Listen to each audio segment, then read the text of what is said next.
Assalamualaikum warahmatullahi wabarakatuh. Di sini kami dari kelompok 8 mata kuliah bisnis internasional kelas B akan presentasikan hasil kerja dari kelompok kami terkait dengan evaluasi kinerja perusahaan multinasional pada studi kasus PT Otsuka Corporation.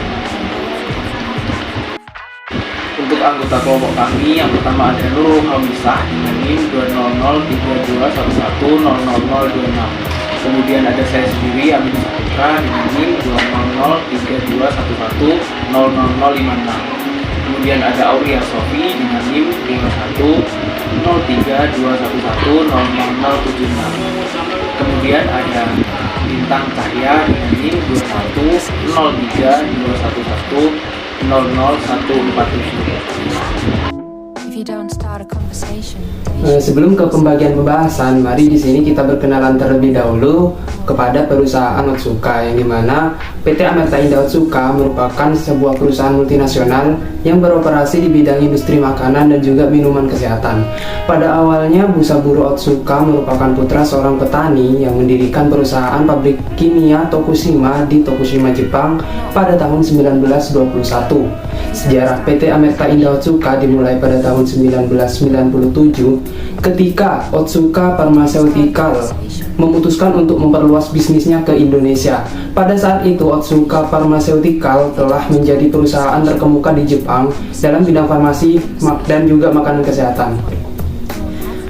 Terkait visi dan juga misi dari PT Amerta Indah Otsuka ini, untuk visinya yaitu menjadi perusahaan paling unggul dalam sumbangsihnya untuk kesehatan manusia yang lebih baik, yang dimana visi ini didukung dengan sebuah misi dengan beberapa misinya, yaitu yang pertama menjalankan kegiatan perusahaan dengan etika yang tinggi, yang kedua memenuhi kebutuhan pelanggan yang berkualitas tinggi dan andal, yang ketiga menyediakan informasi ilmiah yang akurat dan berharga, dan yang keempat menyediakan sarana berkarya untuk para karyawan dalam suasana kerja, yang kelima bekerja dengan penuh tanggung jawab terhadap masyarakat dan lingkungan tempat berusaha, serta yang terakhir yaitu menyediakan hasil usaha dan keuntungan yang layak kepada para pemegang saham perusahaan.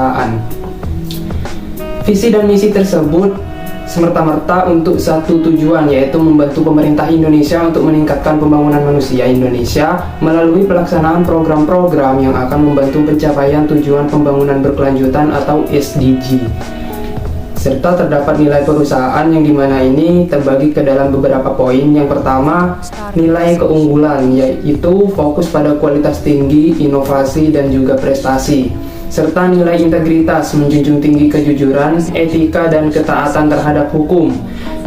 Nilai pelayanan pelanggan, yaitu berorientasi pada kepuasan pelanggan. Nilai keberlanjutan, menjalankan apresiasi bisnis yang bertanggung jawab secara sosial, ekonomi, dan lingkungan. Nilai kerjasama tim, yaitu mendorong kolaborasi, saling mendukung, dan kerjasama yang erat di antara karyawan dan divisi dalam mencapai tujuan bersama. Nilai pengembangan karyawan, yaitu memberikan peluang pengembangan, pendidikan, dan dukungan bagi karyawan agar dapat mencapai potensi maksimal mereka. Serta nilai yang terakhir yaitu nilai inklusivitas, yaitu menghargai keberagaman, menciptakan lingkungan kerja yang inklusif, dan mempromosikan kesetaraan tempat. Oke, untuk selanjutnya itu ada gambar desain organisasi dari PT Amerta Indah Otsuka, yang dimana terdapat 5 manajer yang menangani dan melaksanakan tugas mulai dari konstruksi hingga penjualan. Selanjutnya ada gambar desain lini perusahaan, dimana lini bisnis dari produk Otsuka sendiri itu hanya berfokus pada bidang kesehatan. Nah, terdapat makanan dan juga minuman sehat. Untuk produk makanan sehatnya sendiri itu terdapat Soyjoy, dan untuk minuman sehatnya sendiri itu terdapat Pocari Sweat, Orange, Pipe Mini, dan Ion Water. Untuk ukuran per botol minuman sendiri itu bermacam-macam, ada yang 2 liter, ada 500, 350 ml, 330 ml untuk Pocari Sweat. Dan untuk Orange sendiri itu hanya terdapat 120 ml. Dan untuk Pipe Mini hanya terdapat 100 ml. Dan juga untuk Ion Water hanya ada 300 ml, seperti itu. Selanjutnya kegiatan CSR perusahaan Amerta Indah Otsuka. Yang pertama ada program Cool Biz untuk penghematan energi, di mana program ini tuh bertujuan untuk mengurangi konsumsi energi dan emisi karbon, sehingga perusahaan mendorong karyawannya untuk mengenakan pakaian lebih ringan dan menghemat penggunaan AC, seperti itu. Selanjutnya pendukung keanekaragaman hayati. Dengan upaya pelestarian dan penghijauan lingkungan, penanaman pohon dan pemulihan ekosistem untuk mendukung keanekaragaman hayati dan memperbaiki lingkungan hidup. Untuk selanjutnya ada program pemberdayaan masyarakat, di mana program ini itu untuk meningkatkan kualitas hidup masyarakat dengan memberikan pelatihan, pendidikan, dan juga dukungan finansial kepada komunitas yang membutuhkan. Selanjutnya ada kampanye kesadaran kesehatan, di mana kampanye ini itu untuk pemahaman masyarakat tentang pentingnya gaya hidup sehat dan pencegahan penyakit. Selanjutnya, program akses kesehatan global, di mana program ini itu menyediakan obat-obatan yang terjangkau dan penting bagi komunitas yang membutuhkan di negara-negara berkembang. Dukungan untuk anak-anak dan pendidikan, di mana dukungan ini memberikan kepada anak-anak yang membutuhkan melalui program beasiswa, pembangunan sekolah, fasilitas pendidikan, dan kegiatan pengembangan anak. Dan yang terakhir itu ada dukungan kesehatan mental masyarakat, di mana dukungan ini menyediakan dukungan dan sumber daya untuk masyarakat terkait kesehatan mental. Dengan adanya program ini itu masyarakat dapat teredukasi dengan mendukung layanan konseling dan meningkatkan kesadaran dan pemahaman tentang masalah kesehatan mental. Oke, next untuk selanjutnya terdapat gambar stimuli pada produk Pocari Sweat, di mana kartu profil ini itu didapatkan dari hasil uji SPSS dari variabel dan juga level yang telah ditentukan. Dan juga dengan adanya atribut level dan juga variabel tadinya itu diolah dengan sintaks dengan menggunakan metode fraksional faktorial desain pada SPSS dengan tujuan mengefisiensi kartu profil yang menghasilkan 8 buah kartu profil.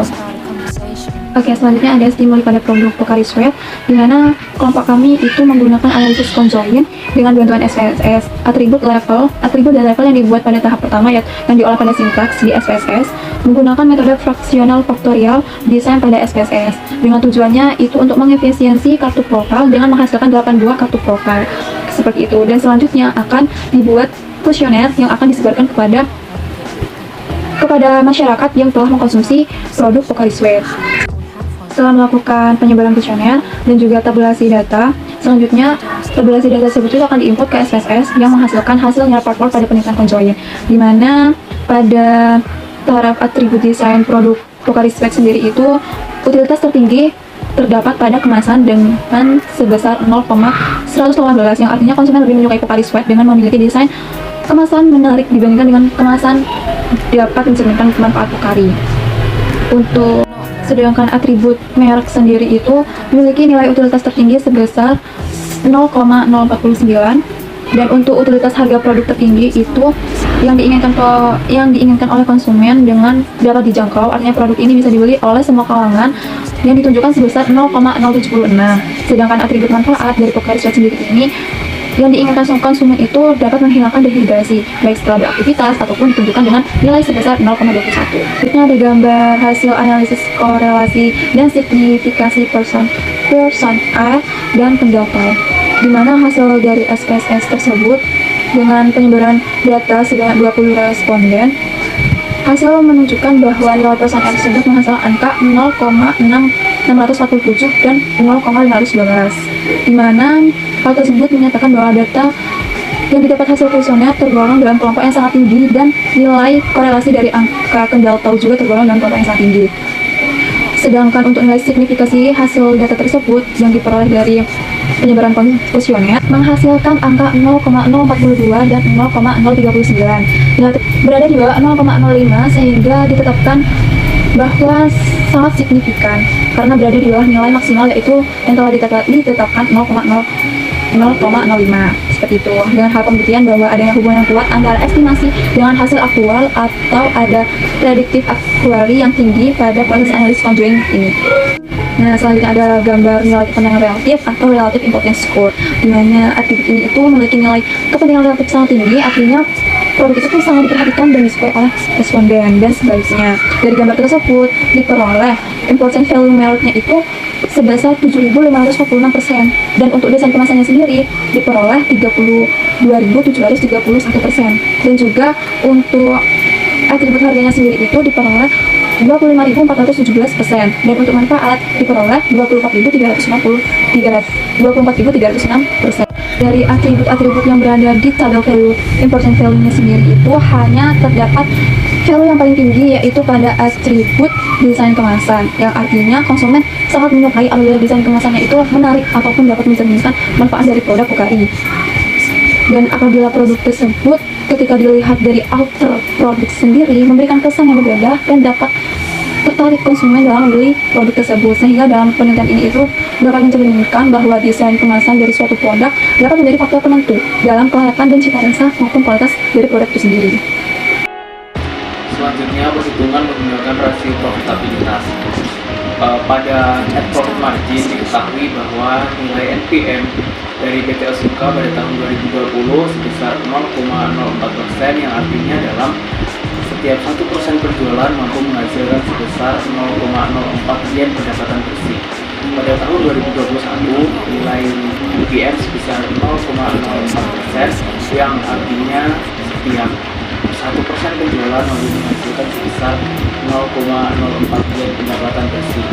Nah, pada tahun 2020 dan tahun 2021 nilai NPM PT Otsuka dikatakan stabil karena tidak terjadi kenaikan maupun penurunan nilai NPM, yaitu perusahaan berhasil mempertahankan nilai efisiensi penjualan untuk memperoleh laba, sehingga kondisi perusahaan dapat dikatakan efisien dalam menghasilkan laba bersih setelah pajak. Kemudian yang kedua ada Return on Equity atau ROE. Di sini diketahui PT Otsuka pada tahun 2020 memiliki nilai ROE sebesar 0,14%, yang artinya setiap 1% mampu ekuitas mampu menghasilkan 0,14 yen pendapatan bersih. Pada tahun 2021 nilai ROE sebesar 0,14%, yang artinya setiap 1 yen ekuitas mampu menghasilkan sebesar 0,14 yen pendapatan bersih. Pada tahun 2020 dan tahun 2021 kondisi perusahaan dapat dikatakan stabil karena nilai ROE perusahaan tidak mengalami kenaikan maupun penurunan, yaitu perusahaan berhasil mempertahankan nilai efisiensi modal untuk memperoleh laba bersih dengan optimal. Dengan demikian diketahui bahwa kondisi perusahaan PT Otsuka pada rasio ROE efisien dalam menghasilkan laba yang tersedia bagi pemegang saham. Kemudian yang terakhir, return on asset atau disingkat ROA.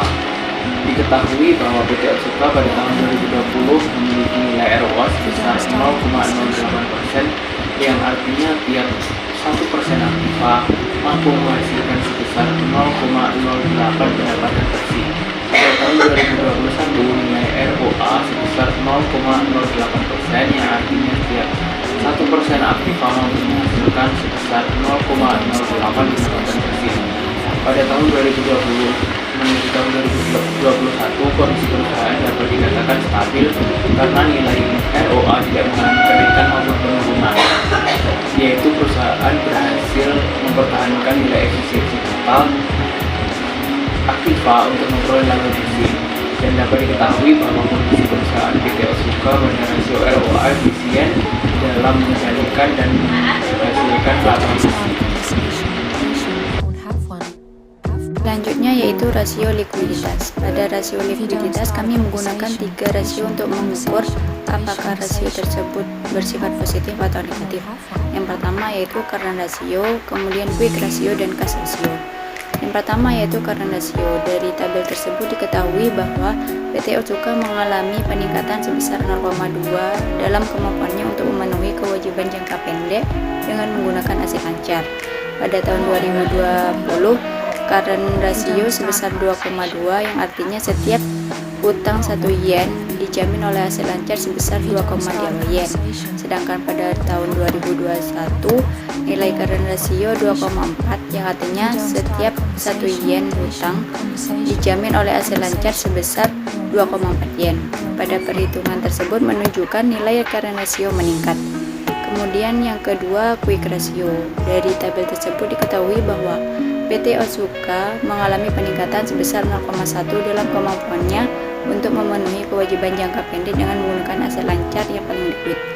Pada tahun 2020, quick ratio sebesar 2,2, yang artinya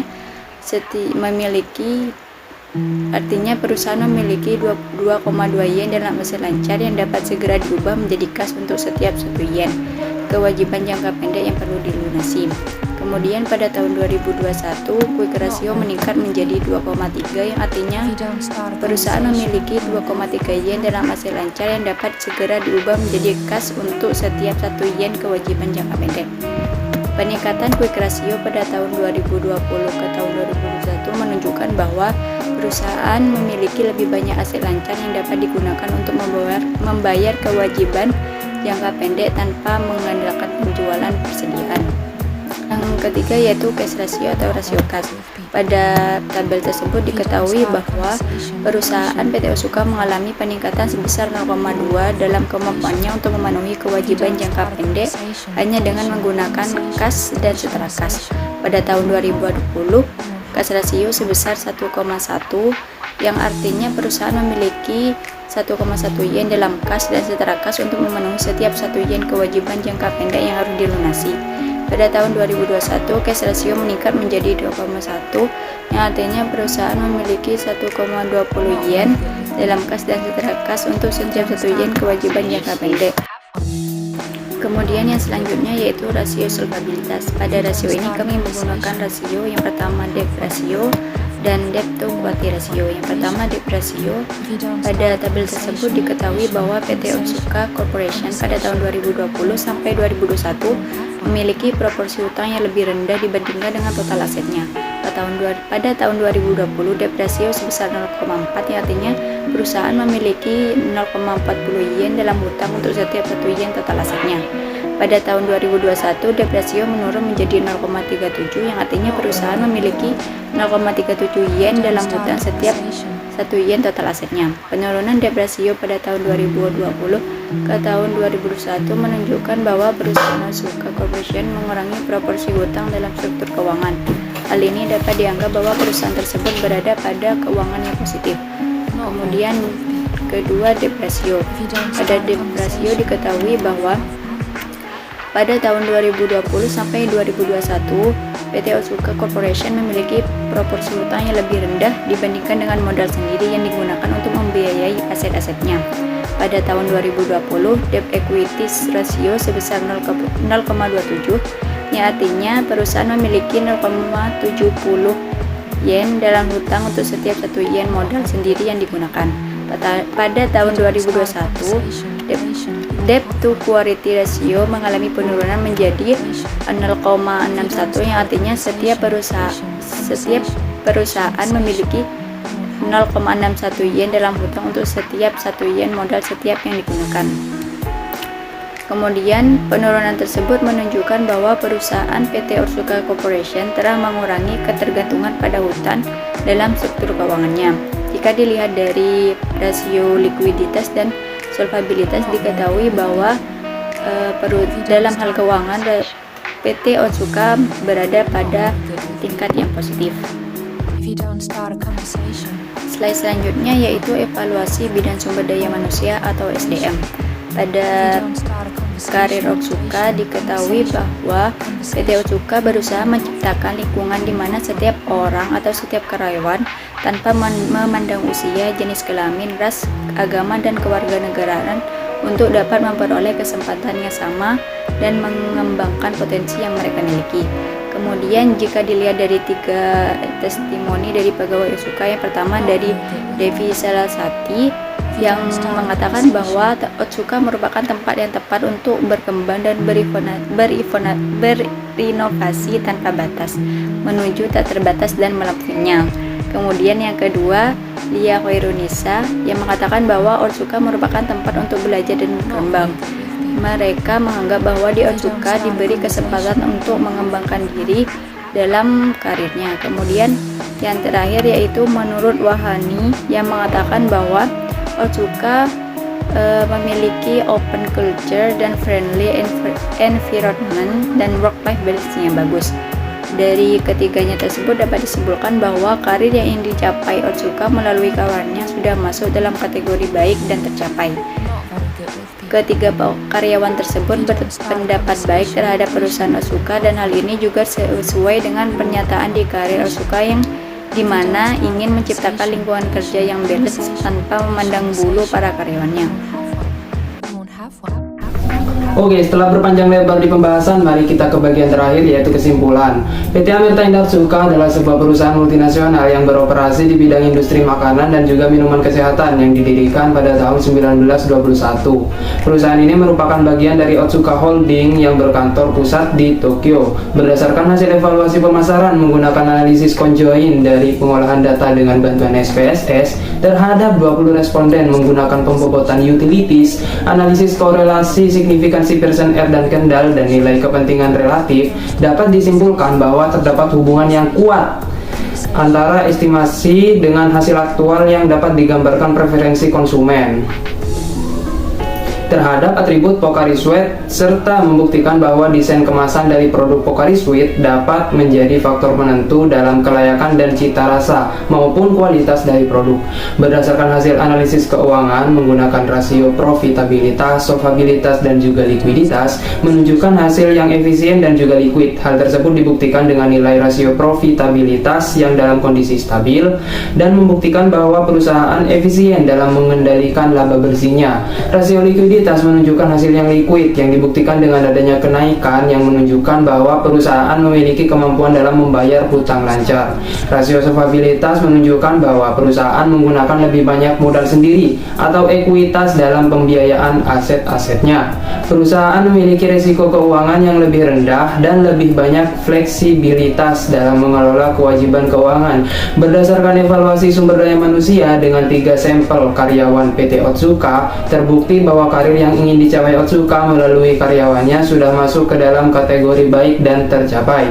Ketiga orang tersebut berpendapat baik terhadap perusahaan Otsuka, dan hal ini juga sesuai dengan pernyataan dari karir Otsuka yang dimana ingin menciptakan lingkungan kerja yang balance tanpa memandang bulu karyawannya. Mungkin cukup sekian yang dapat kelompok kami sampaikan. Apabila ada salah kata, kami dari kelompok 8 memohon maaf. Kami akhiri presentasi kami. Wassalamualaikum warahmatullahi wabarakatuh.